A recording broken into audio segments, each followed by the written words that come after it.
My name is Miriam Grottanelli, and I'm the director of the Siena School.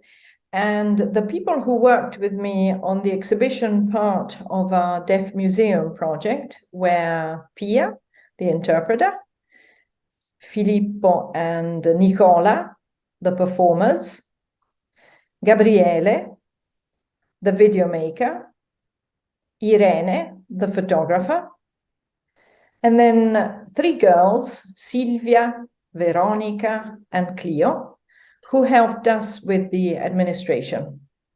So quite a lot of people, really.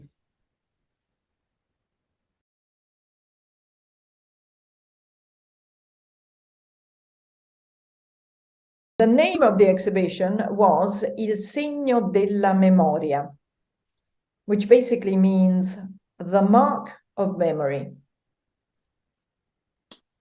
People arrived at a location called Pendola Institute, which is the former residential school for the deaf in Siena. And there we first gave them an overview of the whole project. And then they were led by the performers through the spaces of the Institute to enjoy the various parts of the performance.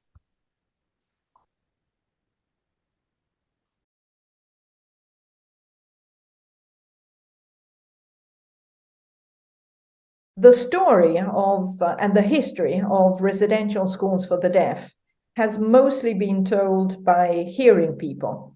We wanted to make sure that for this event and for this video documentary, we would highlight only the deaf perspective. It could only be in this location because the Pendola Institute is indeed the former residential school for the deaf of Siena.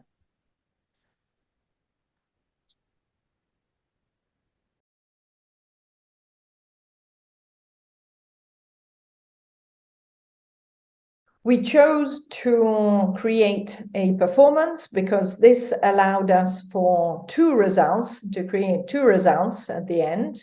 One was the one-time event at a specific time and in a specific location. And secondly, a video documentary accompanied by a very professional commentary that we hope will reach many, many people in the very long term, absolutely everywhere.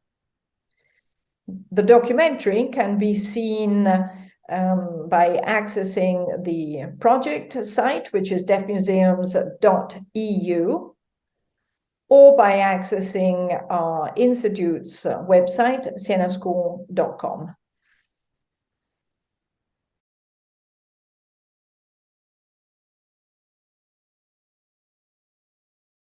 The audience at the event was made up of both deaf and hearing people, and I can truly say that both enjoyed the performance enormously for different reasons and with different responses.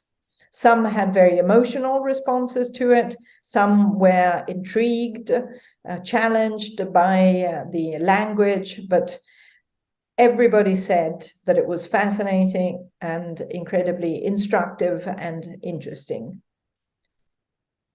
We had positioned deaf and hearing people that could help the audience in strategic places within the Institute. And the performance led the audience into spaces that were all big enough to accommodate everybody in a semicircle so that everybody could watch them properly and enjoy the performance.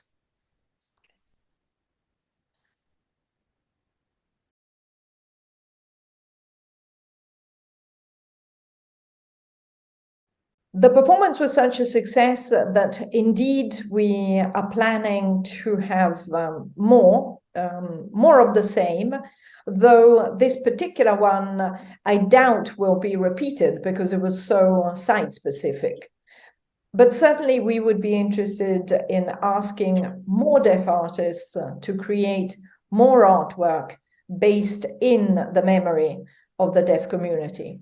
And the artwork could be a performance, it could be a piece of poetry, it could be something visual.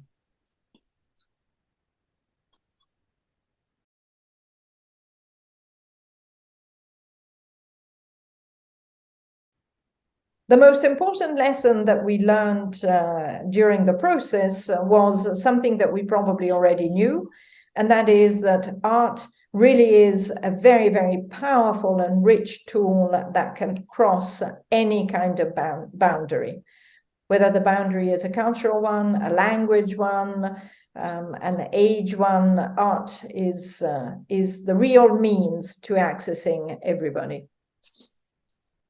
In terms of the advice that I can give to people that want to engage in something like this, I would say plan ahead, and plan more ahead than ahead, because you will need a lot of time. Make sure that you have a very efficient team of people where everyone knows what their task and their responsibility is, with constant communication that never takes anything for granted and is transparent. And make a very, very detailed budget, because however detailed it will be, you will find that you will end up not having thought of something that will emerge at the last minute. Thank you, and good luck.